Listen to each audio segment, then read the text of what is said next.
Hello and good evening viewers, कैसे हैं आप लोग। स्वागत है आपका शेयर बाजार ज्ञान की एक और वीडियो में। और इस वीडियो में हम बात करने वाले हैं इंटरग्लोब एविएशन इंडिगो के शेयर के बारे में। आज 8% नीचे आफ्टर द रिजल्ट्स, और रिजल्ट्स जो है वो बहुत ही ख़राब है। कंपनी दोबारा से लॉस रिपोर्ट किया है इस रिजल्ट के अंदर में। तो हम बात करने वाले हैं implications of that loss reporting की। अब इसका आगे क्या असर पड़ेगा। आज का असर तो देख ही लिया सबने कि 8% नीचे गिरा है। तो और साथ ही साथ में इसके सपोर्ट लेवल्स, क्या सपोर्ट लेवल्स सारे टूट चुके हैं या अभी भी कुछ लेवल्स बचे हुए हैं। बिकॉज पिछले हफ्ते भी स्टॉक गिरा है, पिछले हफ्ते ऑलमोस्ट 6.5% गिरा, फिर आज 8%, तो 15% की गिरावट जो है पिछले 2 हफ्ते में। 2 हफ्ते तो क्या, आज का तो पहला ही दिन है, देखने को हमें मिली है। तो आप चैनल पे नए हो तो चैनल को प्लीज़ सब्सक्राइब कीजिए ताकि रोज़ आने वाली जो वीडियोज़ हैं वो आपको लगातार मिलती रहें। तो देखिए, रिजल्ट सबसे पहले बात करेंगे यहाँ पे तो -989 करोड़ का नेट प्रॉफिट इन्होंने रिपोर्ट किया है। और ऑलमोस्ट 2 साल बाद इन्होंने लॉस रिपोर्ट किया है। यहाँ पे अगर आप देखोगे तो लास्ट जो लॉस था वो सितंबर 2022 के अंदर में रिपोर्ट किया था, ये सितंबर 2024 आ गया।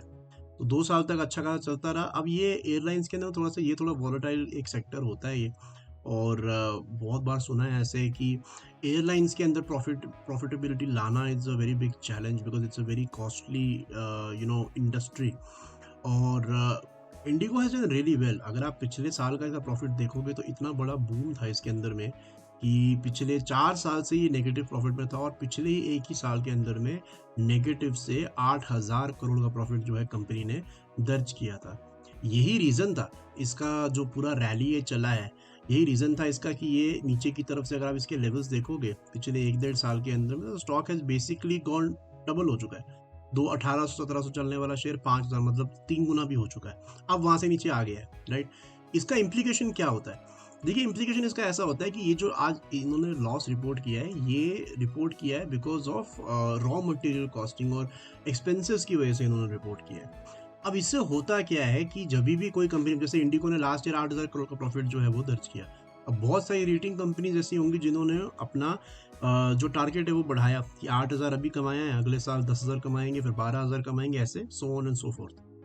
अब क्योंकि इन्होंने लॉस रिपोर्ट कर दिया तो उन रेटिंग्स में भी फर्क आता है, इसीलिए इंटरेस्ट में भी फर्क आता है। Interest of the buyers, interest of जो भी इसके अंदर प्लेयर्स हैं, उनका इंटरेस्ट में भी कमी आती है कि अभी एक क्वार्टर में नेगेटिव आ गया, अगले क्वार्टर में फिर नेगेटिव आ गया। तो ऐसे इम्प्लीकेशन इसके अंदर में होते हैं। अब क्या होगा कि जो बड़े बड़े ब्रोकिंग हाउसेज हैं, ब्रोकिंग फर्म्स हैं, जो रिपोर्ट्स निकालते हैं, वो अपने रिपोर्ट्स के अंदर में इनका टारगेट जो है वो कम करेंगे, और स्टॉक जो है थोड़ा और नीचे फिर और डिप करता है, राइट। ये इम्प्लीकेशन होता है।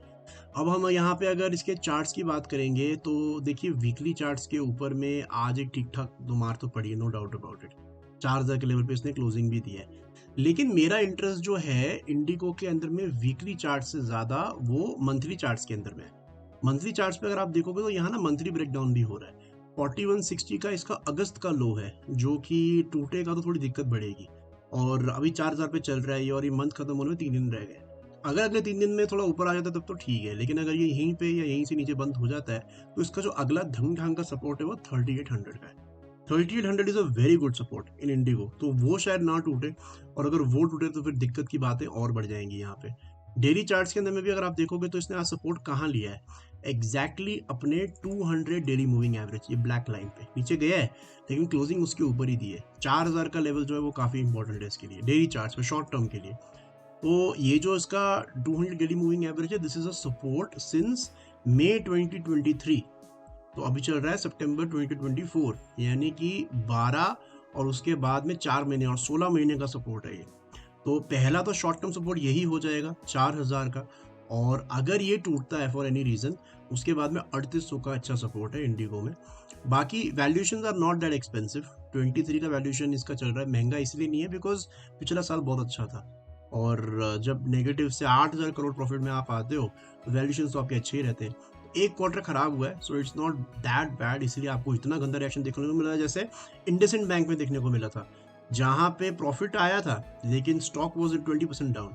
बिकॉज इतना बड़ा झटका जो था वो उस टाइम पे एस्टिमेट्स पे था। इस टाइम पे एस्टिमेटेड था कि इंडिगो में लॉस आएगा, तो इसीलिए इतनी मारनी पड़ी। तो ये था मेरा आज का video on Indigo. I hope आपको चार्ट्स और जो नंबर्स हैं, जो वैल्यूएशंस हैं, जो सपोर्ट्स हैं, वो सब समझ में आए। कोई सवाल है आपका तो आप कमेंट सेक्शन में ज़रूर डालें। मैं मिलूंगा आपसे अपनी अगली वीडियो में। तब तक आप अपना ख्याल रखें। All the best guys.